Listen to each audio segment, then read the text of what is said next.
Welcome back to Mackem in the Middle podcast after another Sunderland League game and a third league defeat in a row, starting with that Middlesbrough defeat, followed on by a away defeat to Stoke and a defeat to Leicester on Tuesday. It's Wednesday now. 1-0 defeat. It's a goal from James Justin in the first half from a set piece that does end up winning the game, and it is that game of the season that, on paper and probably in play as well, is the hardest one you can have. Obviously, Leicester have won 12 of the opening 13. They've got a squad that should absolutely whitewash the Championship. Lots of Premier League players in there, even Premier League winners in there, the likes of Jamie Vardy. But, we'll get on to what happened during the game, some of the things that went against us, some of the things that we could do better on. But overall, Sunderland made a decent showing of themselves despite the result. We definitely did. And I think the reaction of the Leicester fans post-match tells you everything. Look, obviously, we know that getting plaudits from Leicester fans doesn't get us any points. But what it does is provide context for the performance. And although, obviously, we both agreed that we didn't think we were as bad as a lot of people thought we were at Stoke. But nevertheless, the performance still wasn't the best. Whereas in this game, I felt that, as stupid as it sounds, without being clinical in the final third, I thought Sun's performance on the whole was actually pretty good, albeit Leicester across the game created the better chances. But I would think that, but again, if anyone going into that game, expecting Leicester to not have created chances, I think probably would have been living on another planet. Because if you just look at their squad, just to name a few players off the top of my head, Iheanacho, Vardy, what's his name? Harry Winks, Dewsbury Hall, Mark Albrighton's another one, Ricardo Ferreira, Daka, Vestergaard, Justin. There's other players that I'm missing even out of that. That's a Premier League squad. That is absolutely 110. I know they lost players in the summer, but they still kept a core of what the team that they have in place is. So for me, the game was, I put on Twitter, I thought it was a free hit. And I think the reason I said that was because of the way that they've just been swiping teams aside, or at least been comfortable in beating teams. And I thought we gave it a go. The point of the matter is, I thought and I didn't envy Tony Mowbray prior to kickoff, because I felt like it's a hard thing to try and balance. When do you sit back, in which case Leicester can tire you out and pick you off, or do you try and go for it? But the risk is they can pick you off on the break at pace. And I thought Sunderland in general picked the right moments when to press Leicester, when to sit off Leicester, and to generally make it a hard game. And I think the reaction from their fans at the end of the game kind of demonstrated that. Some of them have said, that we were the best side they've come up against by a country distance, certainly at the King Power Stadium. And I think obviously Hull won there, but that's an anomaly. Like Italy, everyone else has gone there and has got beat. And from what a couple of Leicester fans I spoke to prior to the game said, teams haven't gone there to give them a goal. And I'd like to think we've done that. Yeah.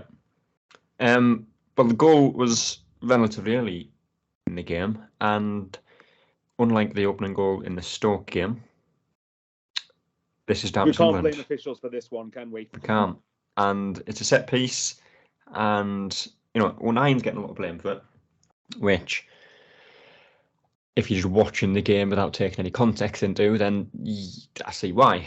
But Sunderland, rightly or wrongly, do zonal marking from set pieces, which evidently does not work, because we conceded a sloppy one against Stoke, conceded another one here against Leicester. O'Nien kind of pushes Justin off him. He's more focused on Vestergaard. Jobs at the front post, doesn't really make any attempt to win the header. Justin gets in ahead of him and wins it and scores it.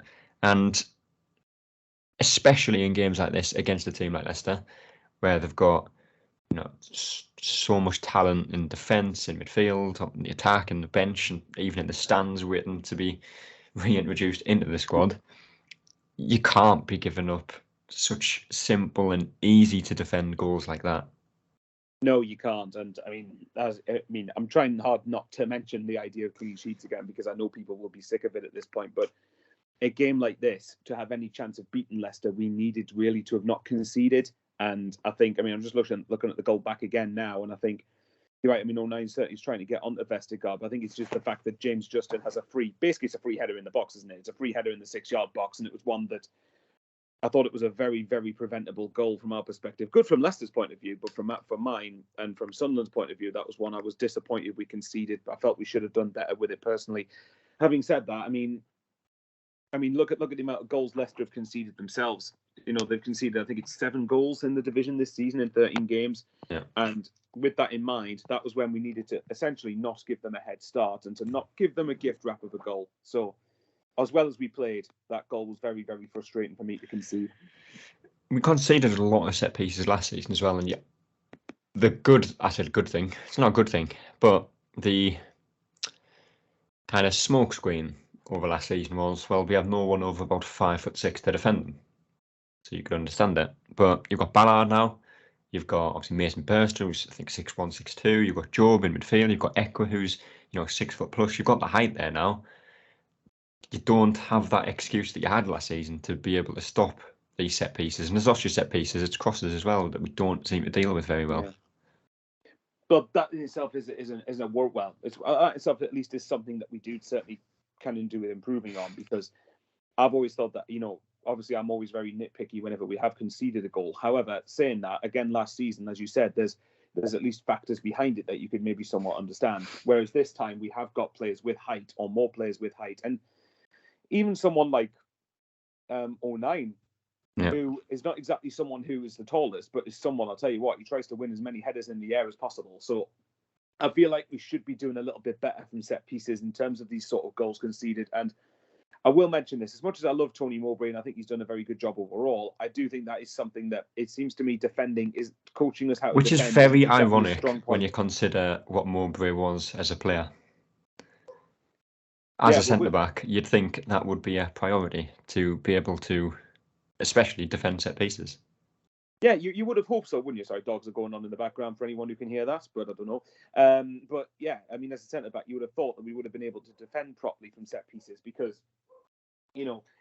it's one where the last couple of games, as you've said, we've conceded goals from set pieces. I mean, we definitely in the last 2 games, we've conceded goals from set pieces. Maybe I might be wrong, but I think the Middlesbrough's first goal was, I don't know whether that was indirectly from a set piece, but I can't remember. Regardless, though, it is something that we definitely need to address going forward. And, if we get, because the problem is, the more that this happens, the more teams are going to start aiming for set pieces against us, because they know that's our weakness. And that's something that I'm hoping that the players themselves need to improve. But sooner rather than later, we need to stop conceding silly goals in general, but particularly from set pieces. Yeah. And I don't want to go into this too much, because we said we wouldn't, and for another reason, which I'll also lead with, first of all, but Sunderland have a penalty shout in the first half, which we will talk about. And I don't know on the rules particularly well, but I feel like Leicester had a Stonewall penalty denied as well in the second half. I think Serkin got booked for it. A free kick was given, and I could be wrong on this, but I always thought that I say always, I thought that the rule had changed so that if a foul starts outside the box, continues into the box, it's given as a penalty. Which, if that is the rule, Leicester should definitely have had a penalty, which they didn't get. But I'm not entirely sure on that one. But what I am entirely sure on is that Sunderland should have had a penalty. And one thing that gets talked about a lot is that officials shouldn't guess on decisions and not give something unless they're 100% certain. But Dan Neil goes through, and I think it's Face, I don't know how you say his name, but Leicester centre-back goes in for the challenge, and ball goes behind for a corner kick, which first viewing looked fine. He wasn't happy about it because he said he didn't touch the ball, which replay showed that he didn't, because the ball goes straight out of play. The defender takes Dan Neil out, and the linesman, despite being told not to guess decisions, has clearly guessed at a decision and given a corner instead of a penalty, when Dan Neil should have been awarded a very, very, very, very blatant penalty at 1-0 down, which, I'm not going to use this as an excuse for the game, because we'll get on to what happened in the rest of it as well, which, this is kind of a small factor of that. But, at 1-0, you go down in the box, you should get a blatant penalty, and you don't. That's now 3 games in a row where big decisions went against us. Yes, it is. And again, it's incredibly hard to say this without sounding bitter. But I mean, and just for context, there was 2 Leicester fans I spoke to, at least one after the game. And even they said that the referee was absolutely abysmal. And they've been abysmal. And they've said that when they've been winning games. So it's not like again, I will repeat this. I'm getting sick of this idea that we can't criticise refs when we get beat because people think it's bitter all the time, when actually there's some objective merit to it. As far as the penalty is concerned, I mean, at first glance, I didn't think it was a spot kick. But I mean, obviously, I didn't go to Leicester. I watched it in the pub. So upon seeing it first live, I didn't think it was. But then when you actually look at it back, I think it is definitely a penalty, because the other way around, Leicester would be appealing for that. Fies, I think is his name, doesn't get anywhere near the ball. He tackles Dan Neil, brings him down. And it's not like Dan Neil went down easily. There's enough contact there for me for it to be a Stonewall penalty. And as you said, 1-0, away at the league leaders, if we get that penalty and say we score it, the game's different, because then suddenly Sunderland's tails could be up. Leicester, okay, granted, might still have gone on to win the game, but Sunderland would have had a better chance then of getting something out of it, because we had something to hold on to at least, or something to add to try and get in front. So it's one of those where, again, everyone keeps going on about these decisions even themselves out across the season. Well, all right then, in the next 3 games, I want us to get 3 wins on the basis of getting controversial match winners or something, for me to believe it evens itself out, because it had. I'm not so sure I believe that it has evened itself out. Saying that, there's a good argument that Leicester should have had at least 1 penalty in the second half. The one but we'll get onto that later on. But yeah, we definitely should have had one in the first half. But it's getting frustrating talking about the officials. But it says something that for me, it was Keith Stroud who was the referee, and I actually didn't think that was his worst game refereeing us, which I suppose says something about the standards of officials in the Championship. It does, but like I say, I don't think you can zoom in too much on that penalty appeal, because outside of that, Sunderland, I think they had the most attempts in the game. Possession was very much 50-50 split. And like I say, the performance in general was pretty good. But performances mean nothing if you don't take chances, and defend set pieces, of course. But specifically looking at the taking chances argument, Sunderland just didn't do that at all yesterday. No, we didn't. Trying to look at the stats up now. I mean, yeah, okay, that would surprise me. But obviously, Leicester had more efforts on target. We've had more shots across the whole game. We've generally given Leicester a go, as we said before. But yeah, at some, we've had the chances. This is the annoying thing. I mean, the chance, I know I might be getting ahead of myself a bit here, but the chance in particular that we did have, the best one for me was when I can't remember how the passage of play happened, but long story short, the ball bounces around the penalty box and the keeper misses it, and Barr contrives to shoot over when that should have been at 1-1. Absolutely should have been 1-1. We had enough of the chances to score, but it's the same story. If you look at all of the defeats we've had this season, with the exception of Middlesbrough, every single one of them has been by 1 goal, and it's always been, we've had the chances. And I'm someone who believes that if you play well enough consistently, results will come. And I do stand by that. I do think we will win games again.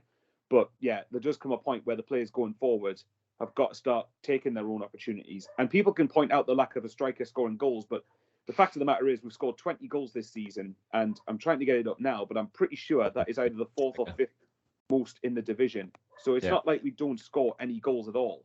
We just need to start taking our chances more consistently. Yeah. And on the topic of strikers, obviously Burstow started the game and came in for a lot of criticism because he didn't necessarily have too much of an influence on the game. And he is young, he's on loan from Chelsea, he's not a proven striker that's scored 20-30 at this level before. But the thing that I posted on Twitter was, after the Ipswich game, which was obviously the first game of the season, Hemir started that one after what was a very good pre-season for him. I think he scored in most games that he played, if not every game that he played in pre-season. I think he played the first 60 minutes of that Ipswich game. I don't think he did anything particularly wrong. Just didn't have much of an influence on the game. He was taken off, and don't think he started the game since. And Dak was played up front over him when he was on the bench. This was obviously prior to Burstow and Rooson signing.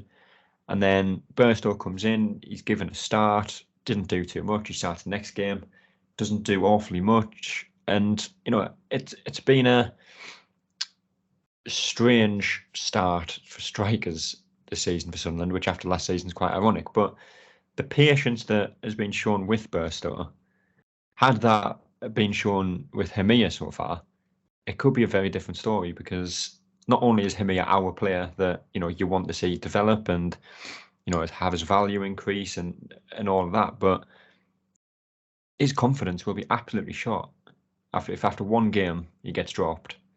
He sees Burstow doing a very similar job obviously better work rate, won the penalty away at Sheffield Wednesday, but outside of that, has offered very much the same as what Hamia did in that 60 minutes against Ipswich, and yet doesn't seem to get a sniff in the team at all. But the problem is that with a striker in particular, if you're going to get someone to try and get a goal scoring run, you need to give them a proper run in. You need to give them a proper run in the team, don't you? And I do. This is the problem, really, because I feel like, obviously, as fans, again, a lot of the time we are way too quick to write players off and without giving them a proper go in the team. And I'm talking like over a couple of months, starting consistently and let them see if they can improve or not. Burstow obviously hasn't done all that much. I do think some of Burstow's movements actually been pretty good, but I think the problem is, and maybe it's an issue thing that Hamir probably will have as well, is that we seem to have adapted so much without playing a forward that we don't know how to readapt to play with the striker. And over the course of the season and long term, we're going to have to readapt to playing with a striker. So with Hamir, the one thing I will say with Tony Mowbray, and again, I'm not saying he should be sacked or anything, because I think that would be ludicrous at this stage. But obviously, if we continue to lose games, then that might be that conversation will change. But as of right now, I think it's ludicrous. But one thing he does do that I've started to point out is consistently he has moaned and bemoaned the lack of a striker. And to me, he doesn't seem to be getting the best out of the strikers that we do have. And so for me, you can't complain about not having a forward. And then when we do get them, you barely use them. And I feel like it's times we seem to be more reluctant to play with a striker and just go to playing without a striker, which again it's one where I feel for him here, because as you said, his confidence is going to be completely shot to bits. He's not going to have any self-confidence whatsoever, and he's not getting a consistent run in the team. And how are you supposed to get better if you're not getting a run out in the side, a proper run out? But at the same time, it's also might be a system or a setup thing, because we need to start adapting to playing with a striker again. And when we get the ball, we need to the problem is we keep putting crosses into the box sometimes when there's no one to hit. There's no focal point to actually hit. And another player I felt sorry for was likes of Pritchard yesterday, because he came on, which I wanted, but I didn't want that to come at the expense of Burstow coming off, because he's better when there's a striker in front of him to try and aim for. And as a result, when you don't have a striker, it's a waste for Pritchard, because it just wastes his game. So I think Mowbray does deserve a bit of criticism for the way he's handling the strikers. If he can say, well, maybe he doesn't trust them, but at the same time, again, for me, you can't complain about not having a forward and then barely use any of them. Russian, there's another one. People can argue he's more of a winger, but he's signed as a striker mainly, or at least he was initially signed as a striker. So why is he not getting played through the centre? At least give him a bit of a run out. So it's not an easy conundrum to solve, but it's definitely one that needs solving one way or another. It does. And the only other thing that I would mention is the subs in that game were questionable. Weren't they? You've got, we made 5 subs in the game, if you want to include a last 60-second introduction for him here after Daniel went down the cramp. But we were 1-0 down when we made the first sub, and the second and third and the fourth. And 3 of the 4 subs that we made initially were midfielders. Pritchard, Abdullah Bar and Rigg came on. And the other sub was Sirkin for Huggins, which when you're chasing a game, you haven't really done awfully much in the final third. And when you have done it, it's been lacking a finisher. To then take a striker off for another creator just seems crazy. You've got. I get that Rusin hasn't had all the time in the world to settle in. And again, I know Hamir hasn't set the world alight, but in a game that you're 1-0 down, and you're getting the ball in the box, you're getting the ball in the 6-yard area, and you're creating chances. Maybe I'm mental for thinking this, but having someone that could potentially finish one of them chances could prove to be quite important. Well, yeah, because if you have someone on there who can give us a better chance of creating scoring, finishing the chances, is the difference between losing a game and getting a point, or it could be the difference between drawing a game and getting 3 points. So no, it probably isn't crazy. I mean, like I said, I think the substitutions yesterday were quite questionable. I mean, not necessarily the players who came on, but it's more or less the players who took off, because then, like I said before, you bring Pritchard on, but then you took Burstow off, which means it wastes Pritchard's game, and effectively you might be down to 10 men. And that sounds harsh, and it's not Pritchard's fault. That's the fault of Mowbray for not bringing another striker on. Or even if you took Burstow off and bring Russian on and play him up top, you can say, well, he hasn't had much time to settle in. And I do get that, and I do agree with it, because he arrived very, very late in the window. But, at some point, these guys are going to have to start playing, because if we're going to view some of these guys will be viewed as replacements for when we sell players. So eventually we need to start using them, and I'm trying very hard not to repeat myself, but it's quite difficult when it's the similar sort of issue here. So yeah, the substitutions were particularly questionable to me, and it's one where, again, I like Mowbray a lot, but there's things you can certainly criticise him for that I think are probably holding us back, and this issue around the strikers is definitely one of them. Yeah.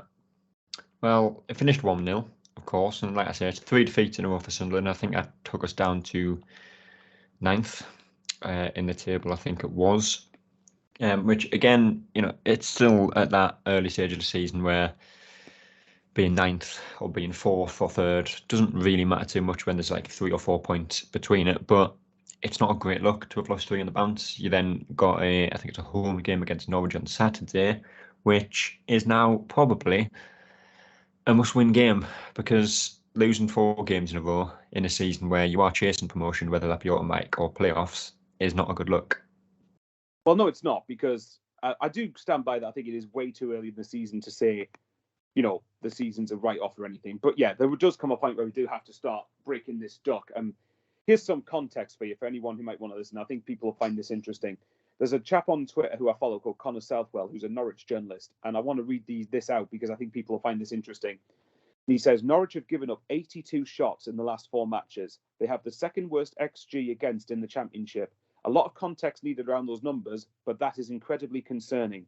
Swansea, 23 shots. Coventry, 21 shots. Leeds, 19 shots. Middlesbrough, 19 shots. That's the shots they've conceded over the course of the last 4 games. Only QPR have a worse XG against than Norwich. That matches the eye test as well. They are conceding good chances so regularly.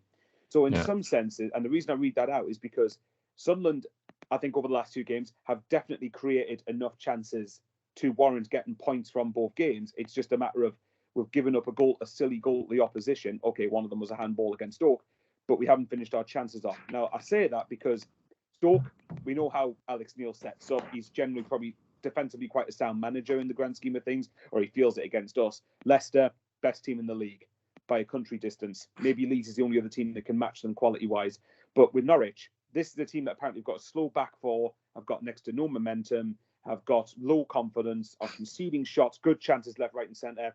So announce Norwich win 1-0. But regardless, this is probably the best time we can to play Norwich, assuming they don't get rid of David Wagner in the next couple of days. But this is one where if we're really wanting to be pushing back into the top 6 again, with the rate Norwich are at the minute, we've got, I hate saying stuff like this, but we've got to be beating them, unfortunately. And I do think we will create chances against Norwich. It's just a matter of whether we can take them and not give anything daft away. Yeah. Well, prediction for that game if you had to go with one. All right, I'm done with reverse psychology. I think we'll win. But I'm mainly basing that on Norwich's lack of confidence at the minute. But I'll go 2-1 at Sunderland. We never seem to keep a clean sheet at the minute, and we'll probably end up giving something silly away. Gabriel Sarah and Jonathan Rowe for Norwich do worry me. I think they're both very, very good options, but the fact they don't have Ashley Barnes and Josh Sargent for this game, I think gives me a bit more confidence that we'll beat them. So fingers crossed I'm right anyway, because we definitely could do with getting a win. Good. And I say that's on Saturday. We'll get a podcast out at some point over the weekend to talk about what happens in that game, and then a brief look ahead to the next game after that one as well. But until then, we will see you later. That's all, folks.